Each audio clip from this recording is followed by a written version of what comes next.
Well, welcome to another episode of Jack of All Trades. I'm your host, Jack Allen, and today you're in for a treat. We're going to the Schoolhouse Arts building. We're going to be with Council President Tim Mowry, who's also the president of the Historical Society. The people that have seen this a year ago, you're going to see a lot of updates. We hope you enjoy the show.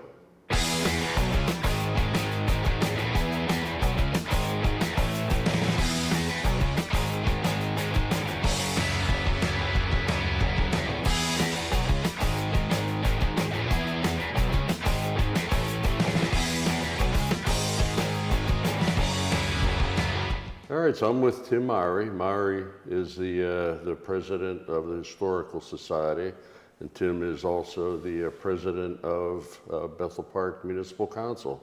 So welcome to our show. Thank you very much, Mayor.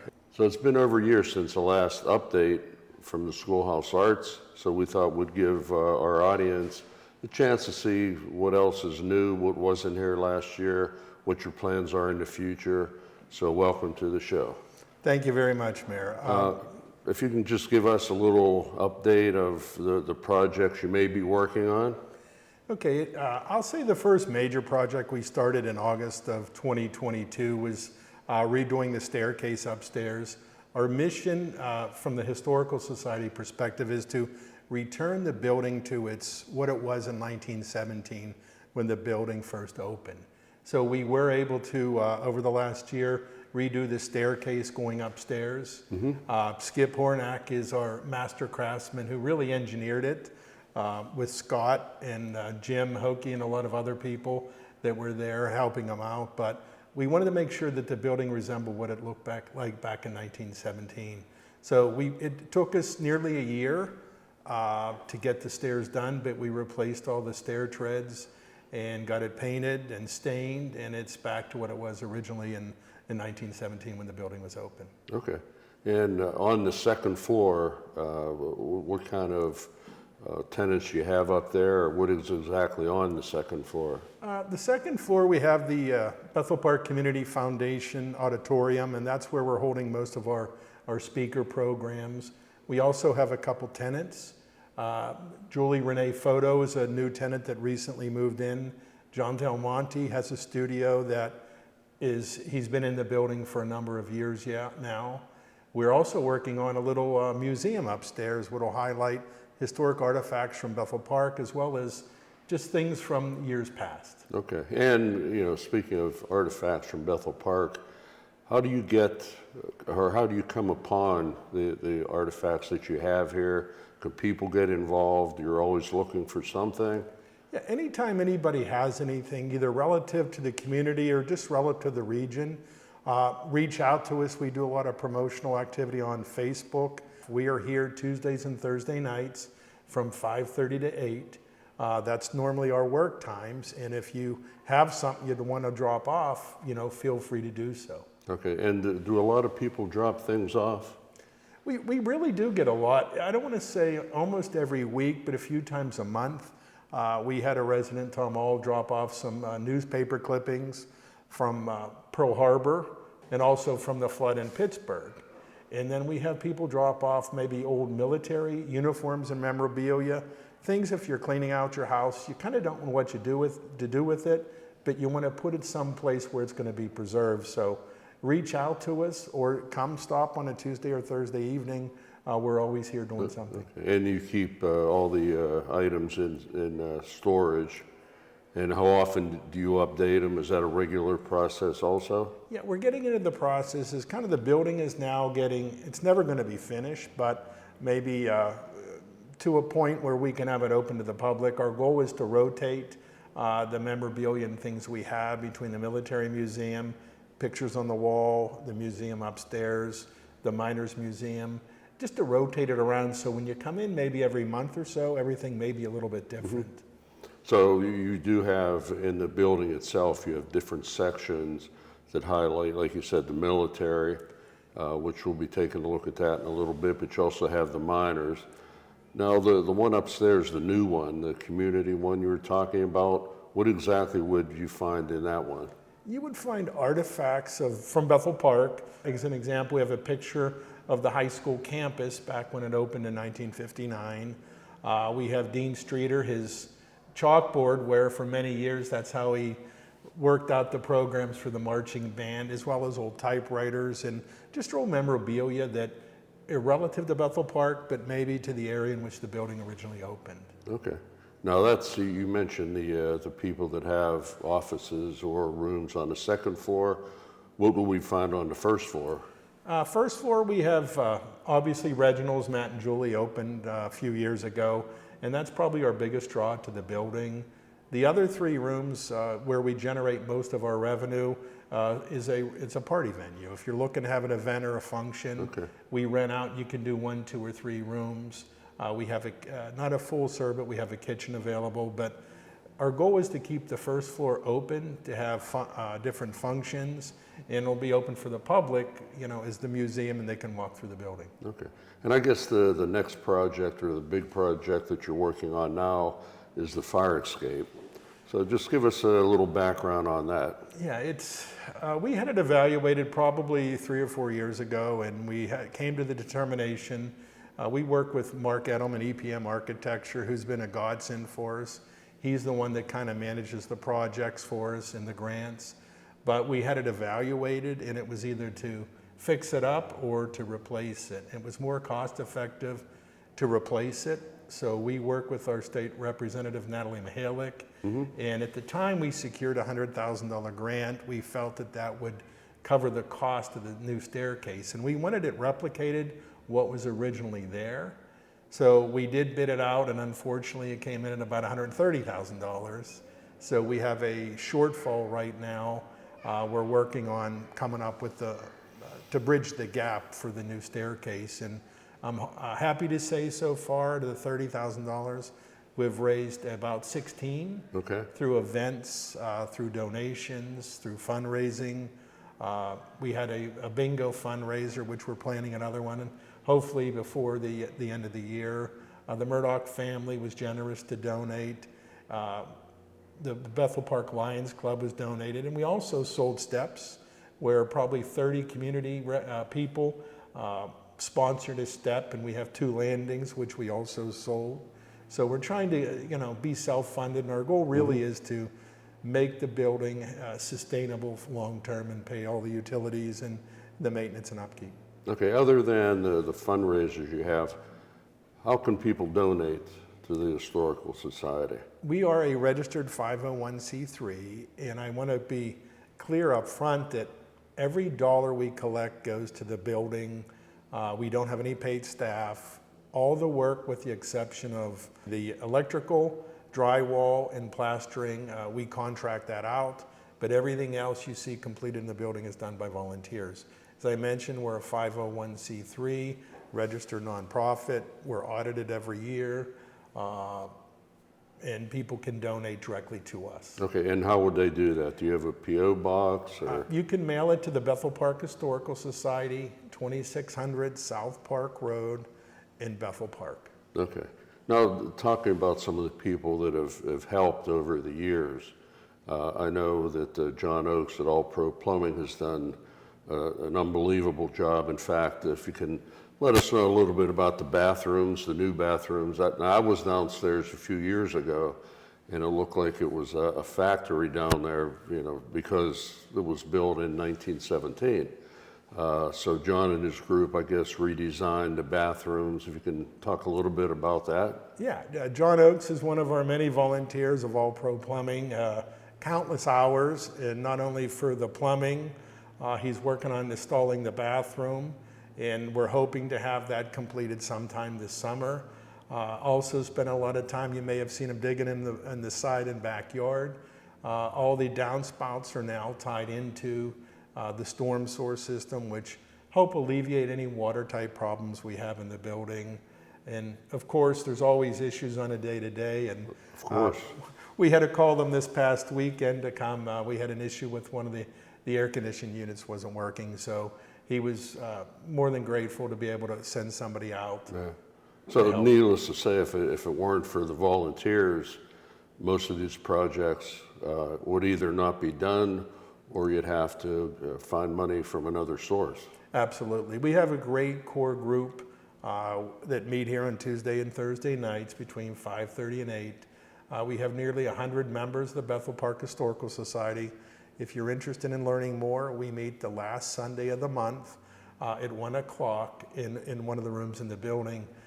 Feel free to come in. A membership is $20 for a year for a single or $40 for a family. Okay. Now, just getting back to the fire escape, that's, so it was bid out at 130,000 is the cost. Where is that coming from? Is it going to come in pieces? I mean, I can't imagine building a unit like that. I'm assuming it's going to come in sections and they'll be assembling it. They're tentatively planning on the middle of August to be here to put the bases in, the platform, and to have it fully erected sometime by the end of August. There'll be a crane here. I'm not sure exactly how they're going to assemble, but I do believe it'll come in sections. Okay. Now, there's a lot of activity here today as we speak. What's the cost of running this particular building? It's not cheap. We're working on using one of our grants to insulate the building, at least in the ceiling on the second floor and in the basement. The operating budget right now is close to $3,000 a month for all utilities, insurance, minor repairs to the building. So it's pretty hefty, and we generate most of our revenue from we have 3 tenants in the building. I mentioned Improvement Through Movement, the photo studio, John Del Monte and Reginald's. We rent out the first floor, so it's around almost $3,000 a month to fully fund the building. Okay. And if people wanted to have a specific event, how would they go about contacting you? Yeah. Probably not you personally, because you have enough to do. Yeah, there's always something going on. Yeah. You'll reach out and Bill will respond to you, and he can coordinate, what dates you're looking for, what the availability is. And then we certainly have the building open on Tuesdays and Thursday nights for people to stop in and check out the venue and see which rooms they may be interested in doing. Okay. Now, you mentioned that you had a bingo to raise money and some other events. What do you have coming up for the rest of this year? It's actually, we have a full slate of things. We have the Bethel Park Community Foundation has the Fantastic Four charities, which includes the Historical Society, the Bethel Park Educational Fund, the Bethel Park Public Library, and the Bethel Park Community Foundation. It's a golf outing that raises money for all 4 organizations. Having a bingo upcoming. We have a breakfast with Santa upcoming. But our real focus right now is not just the fundraising, is returning the building back to what it was originally built for, and that's education. Okay. We're working with the Allegheny Land Trust, and we just announced we're going to be doing a dozen programs with them, focusing on the environment. And I think the first program coming up is going to be Composting 101. It'll be held in September.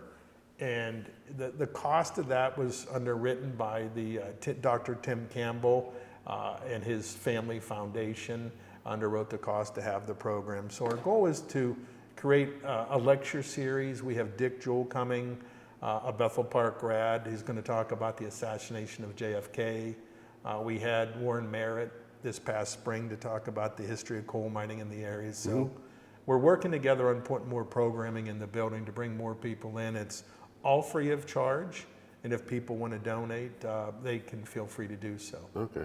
Now, I know that for the people that aren't familiar that much with this particular building, we're located, it seems to be like the news center in Bethel Park. We're right down the street from the community center. The splash pad will be built here. The fire department's right across the street. And council has taken the stand to put a lot of new recreation, a lot of new playgrounds in. So this is going to be a little busy spot probably this time next year for sure. No, absolutely. And we are working from the council perspective on some additional parking in the area that we're going to be able to expand our capabilities. So right now, I know on football Saturdays, it's a real challenge with parking. So hopefully spring, we're going to have some additional parking to help offset, and we have some long-term plans in place to expand the parking capabilities here. Okay. Maybe at this point we'll take a look at some of the rooms. Let the people know who haven't seen the past shows or whatever, the rooms themselves, how it's changed, and just a little bit about each one. That'd be great. Okay. The one room that I mentioned before that people like to look at, there's a lot of artifacts here, is the coal miners room. So Tim, just give us a little overview of this room. People can still donate any items that they have. I know there's a little museum also in Coverdale at the church down there.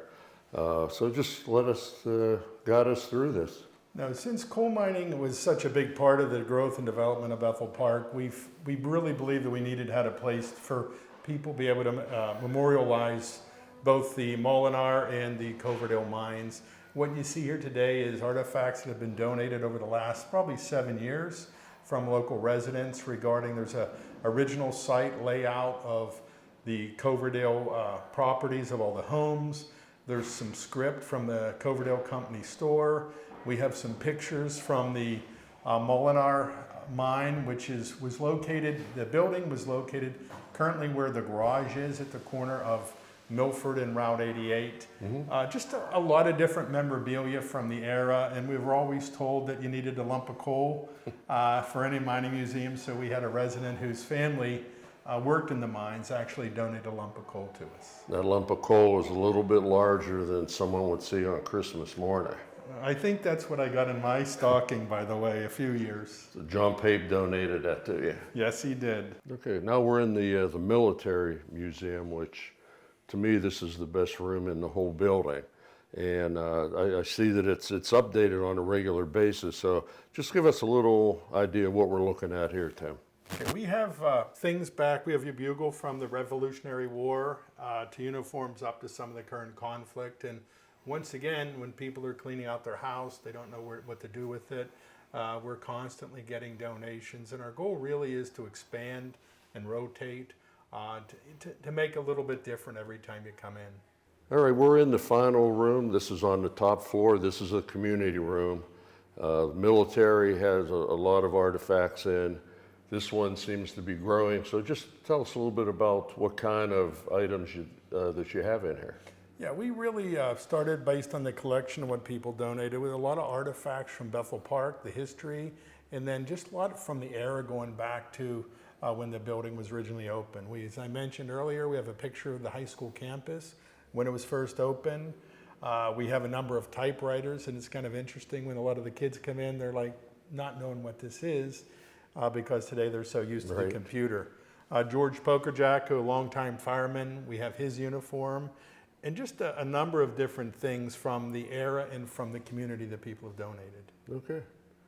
Well, speaking of someone that we talked about before, this is John Oakes from All Pro Plumbing. He happened to be here on a service call fixing the air conditioner.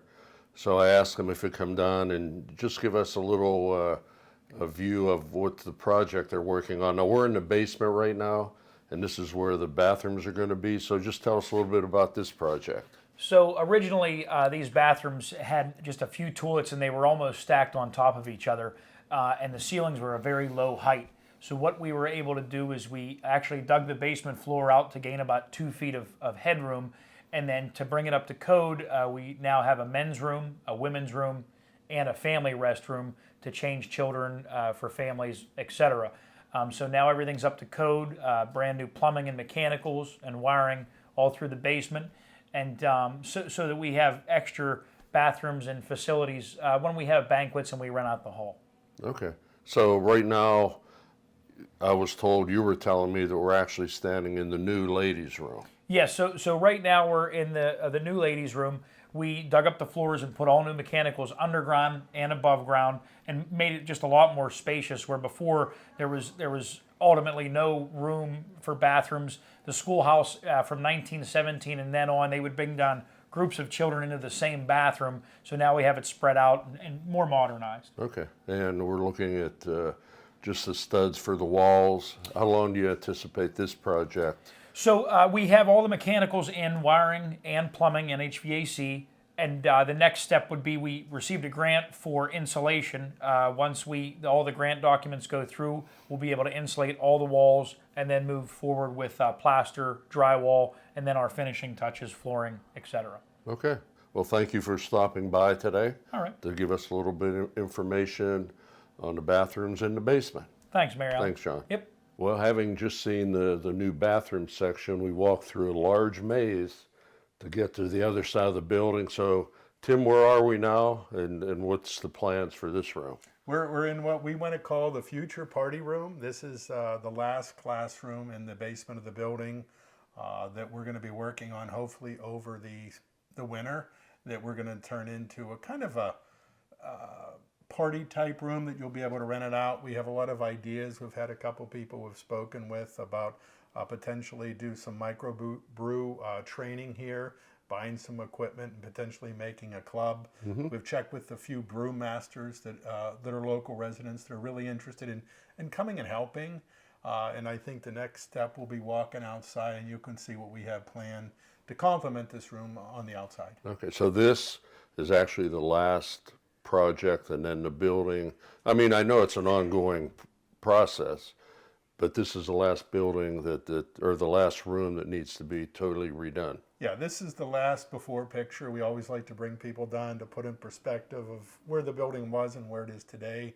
But this is the last probably major project from a renovation standpoint. Is we always have some kind of project going, or painting or something going on. So it's safe to say that if we do another program a year from now, we can come down here and sample beer? You're absolutely right. Okay, I will hold you to that.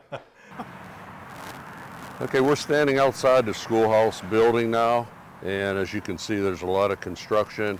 So Tim, if you could just tell us a little bit about, we talked about the fire escape that's on its way.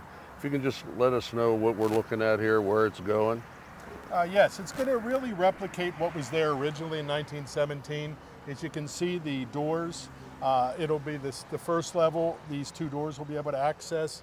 We're going to be putting in the pillars sometime within the next few weeks, and the total project should be done, hoping by the end of August. It'll be erected and look basically like it did back in 1917. All right, John, Tim told us a little bit about the fire escape. What else is going on in the back part of the building here? So we had some small amounts of water infiltration during storms, so we decided as part of the plan we would put in new stormwater lines and tie them directly into our municipality storm sewer.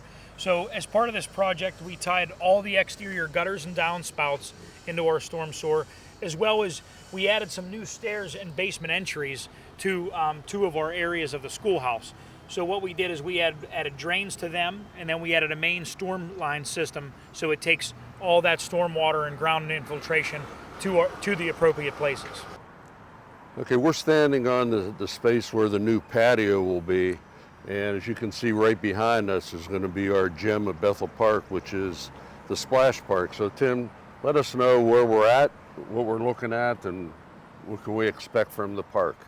Okay, well, if all goes as planned, Mayor, back in 1996 when we deeded the property from the school district over to the Historical Society, included the backyard and part of the parking lot. We're working with the municipalities, developed the splash park, and our goal is once we complete the room downstairs is to put an outdoor venue, so it'll complement not only the splash park, but it'll also give us something a little different from a rental opportunity for the schoolhouse to generate some revenue. So if all goes as planned, next spring we'll be standing on what we believe to be a patio that'll be adjacent to the splash park, as well as complement the Schoolhouse Arts and History Center. Okay, now will that be a space that'll be rented out? Could people have parties on the pad itself? Yes, our goal would be to use the room as kind of the key to have any food or anything, and then they can have an outdoor venue that hopefully we're going to put some shrubs and things. We're going to have some potentially artwork back here, some statues or sculptures.